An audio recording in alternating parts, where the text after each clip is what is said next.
Big 58? Yeah, remember Big 58? Oh, Big 58. Man, I like Big 58. I feel like Seaburn and Jamal came on Big 58. It did. Yes. Yeah, Bobby's World. Bobby Joe. That was Fox 41. Fox, yeah. Bobby came on Fox. Yeah, I like Bops. What you know there, Hey, dude? he's on. Yeah, what you know? Man, check 1 2, mic check 1 2, 3 2 1 podcast. It is. No. Bobby's World is. Yeah. Oh my Oh god. man, That's one of my favorites. I love that. Man, Bobby's World. we're going on a trip. Train, planes, and taxi cabs. All those choices are hip. Hey, that was hard. That was my shit. In Bobby's World. Favorite cartoon of all time? My favorite cartoon. We're gonna start the show off like this. Favorite cartoon of all time? We should. Favorite cartoon of all time. All times. You only got one to pick? I love all cartoons, honestly. But damn, if I had to pick just one. Can you go 3 before we introduce the show? Go. Muppet Babies.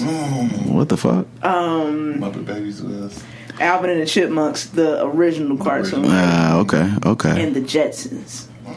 Okay. Yeah. me, I'm gonna have to say Teenage Mutant Ninja Turtles.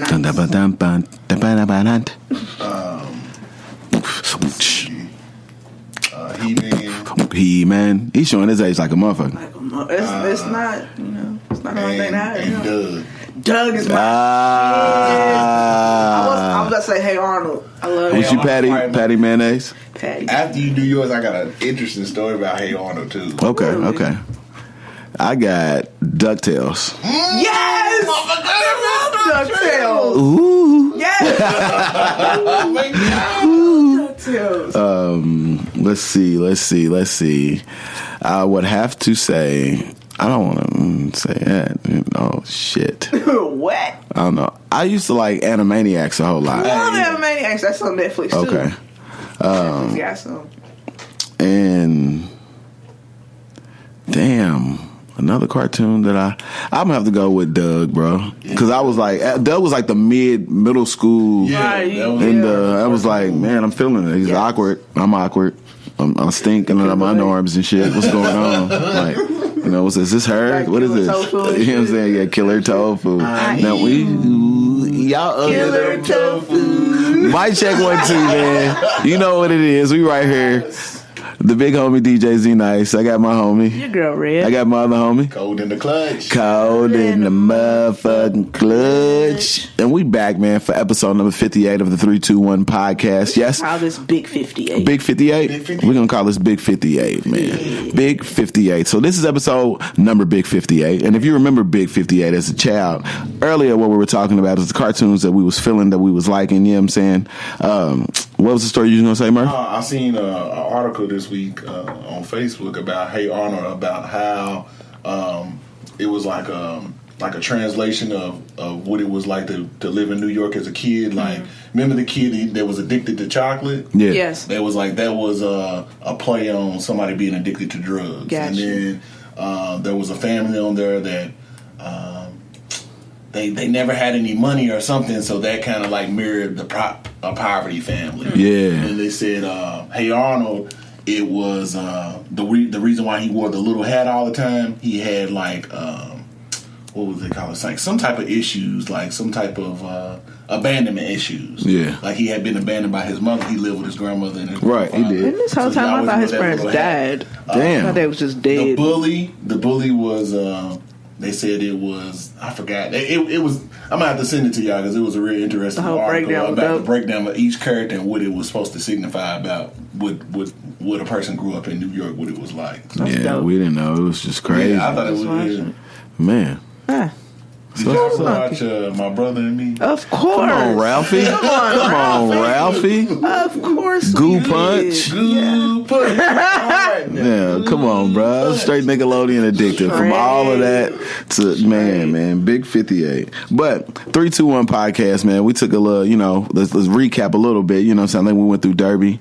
That was dope. Derby episode was cool. I love the Derby 90s edition. I love the Derby 90s edition. That was the recap joint. That was fun. A lot of people, chiming in on stuff that they rocked with around that time.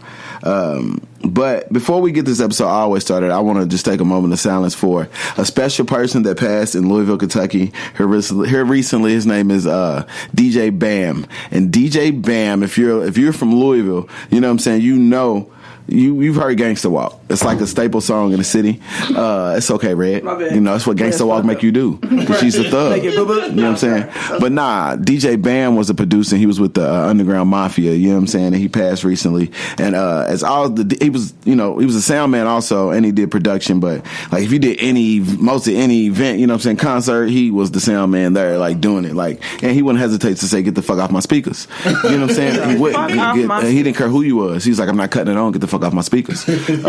Straight to the point. He was straight to the point. Like I remember I was like first spinning, bruh, and they would be like, man, he would just kind of be like, these new DJs, like, what the fuck, you know what I'm saying, whatever else, and he was just kind of like, nigga, you sucked.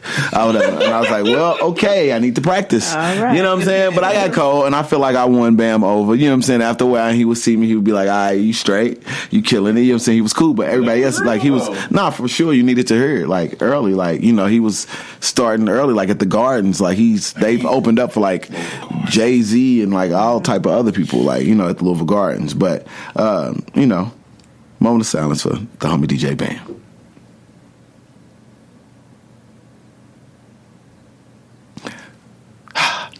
like Martin. You know what it is. So, Red, man, what's been popping in this music world? What you feeling? What's going on? Bryson Tiller's dope. The 2 songs. Shouts out Tiller. Something Tells Me and Get Mines with Young Thug. Yeah. 2 dope. I never found Honey. I don't think they released it on Tidal. No, I didn't see it either. I did hear somebody say it was a lot of auto-tune, so kind of glad it's not something I heard. I don't want it to like... It's always good. It's always good to hear some refreshing new stuff from Tiller. Yeah. SZA dropped a new song with Travis Scott. Angela, you talking about that this morning? Love Galore. Fucking sounds amazing. It is? Like, amazing. Because, like, SZA's dope, and then she's on TDE. Okay. And Travis Scott just kind of brings his own. Yeah, he's Travis. Travis Scott's like, he's dope. Like, yeah. He's killing everything. Him and Quavo are just everywhere. Yeah. One of those the kind of number 1, number 2. I seen the little meme. It was like Quavo's Beyonce and the rest of them on such and such. Kelly Michelle. Yeah, that's pretty much. Yeah, I think they call Offset Michelle or something. Yeah. I was like, damn, it's kind of fucked up. Something else happened. Give me a second. Hold on, just a second. Well, Wale's album came out. How do y'all feel about that? Why, the few tracks that I have heard on, I liked it. I was digging it. It's cool. I'll get more into it. Go ahead. I never listened to it. You didn't? No, because I'm scared. I'm scared to be disappointed? Or are you scared to what? Okay, that's understandable. It's understandable. With Wale, I invest so much musically into him, just based off what his mixtapes were. Yeah, so More About Nothing, stuff like that. Yeah, his mixtapes are crazy. But his albums are never what I hoped them to be. Yeah. Like, Ambition just wasn't what it was supposed to be. Didn't he give you any ambition?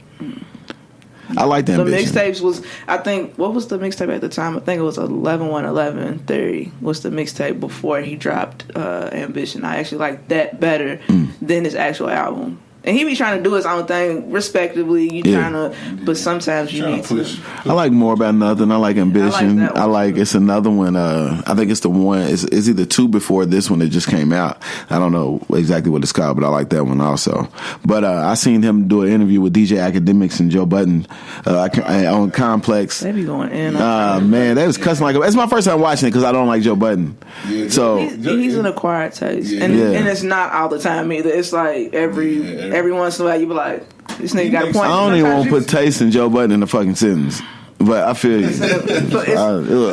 Musically, him, personality, everything is literally an acquired. Yeah, it's my first time ever seeing DJ Academics. I was never seen him. Yeah, but I don't think that show's gonna last long for real. Like, you know, him and Academics, I don't think they clash a whole lot. And the girl can't. She can't referee that shit. She ain't strong enough. Referee Joe Budden, because when he went off on Lil Yachty.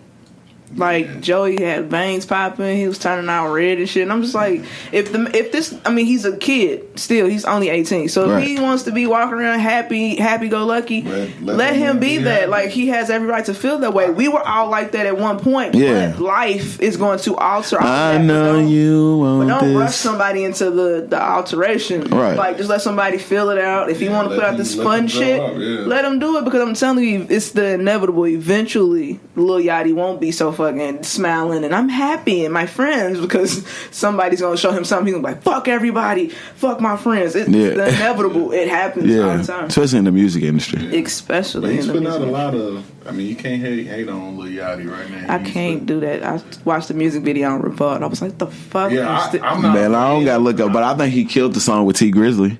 And shouts out T Grizzly at my at mixtape. I mean, that album's hard. Hearing great things. Hey, you gotta be sleeping. Skip through nothing. That and the B.O.B. I just never went through the B.O.B. I wouldn't say it's like super hard, but I'm still going through it, and there's some tracks on there that I'm feeling. Turned me on that B.O.B. yesterday. It's called Ether. And I heard like 2 tracks off right. B.O.B.'s going off, man. B.O.B. is underrated as hell. He's very underrated, but he also doesn't help when he kind of spews out his conspiracy theories and shit like the flat Earth and like it's okay for you to believe that stuff and feel like you're trying to educate other people, but no, I wouldn't. It would be like on some, would you like to learn about it? Right. Okay, then, we'll do it like that. But I ain't going to be on social media and it's a flat earth, it's this, and then it's that. It's like, I mean, if y'all want to learn about it, y'all can come over here. And that's just crazy. I seen this interview today on the Breakfast Club. He was talking about that. Charlamagne hit him with it straight off top. So you have to. Like, what is this? What the fuck is this flat earth shit? Like, you have to. So I know Kendrick Lamar has been out for a little second. Well, not a little minute. It hasn't been a minute. I don't want to say that. But did you all get a chance to listen to it?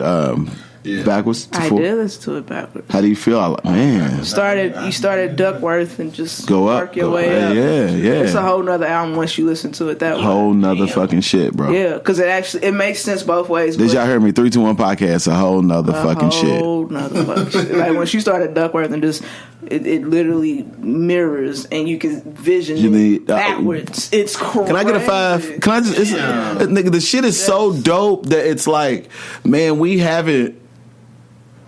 Outkast didn't even do that shit. No. Ain't nobody did that, bro. I know of on a mainstream level has done something like that, and it's already platinum. It's not even been like 6 months. He's platinum, bro. That's kind of like the secret is in front of your face, but you just really got to do the little things to like figure it out. I think he had said it or whatever. He didn't. It was an interview that he was in. I think it was Zane Lowe. Zane. I think it is. You do? Why you don't like them? I don't know. It just seems like they're the same. Like he asks the same questions to each artist, and like I don't know. I just don't like his interview style. Like it just seems like whoever's rolling out an album, they gotta go to Zane Lowe. Like how the fuck did he even become that guy to be? Because he's with Beats One and Apple Music.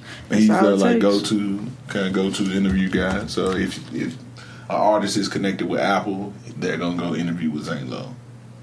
Flat out. That's kind of just like a gimme though. Yeah. Which is kind of sucks for him, but it's kind of dope for him because he can kind of do it in the same right. So while we were off in a way, did y'all hear about Funk Flex going off about the Tupac? No. What's up with that, man? It's a lot. I don't know where it came from though, but he's been doing it for years. But I mean. If you're a real hip hop head, then like of Flex, you are aware of how he gets down in New York. So he's not a stranger, but of course to millennials he is because the radio's not a big thing to them. So for some reason he was going off about Tupac and how he shot himself when he got shot at Quad Studios. When he got shot that one time when he thought Biggie did it. It was rumored, well, they know, and everybody from New York basically knows that Tupac shot himself first before the people that was setting him up to rob shot him the other 4 times. Damn. Yeah, that's why you call him Cheddar Bob. That's what Funk Flex called him. And then, of course, everybody else was like T.I. came to the defense of Tupac. You don't talk about a dead man and blah, blah, blah, blah. And it's like... So Flex goes back on Instagram Live and he said, well, let me break this down because evidently y'all don't pay attention. For those that don't know, he said, I started on the radio in 1990.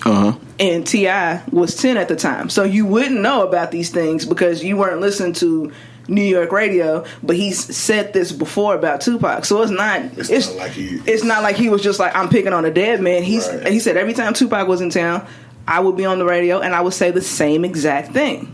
You know you shot yourself first. You know they didn't do X, Y, and Z. So he wasn't speaking ill of the dead because he's already said it while he was alive. So it's like people take offense to it because we hold Tupac as such a high regard in the hip hop world.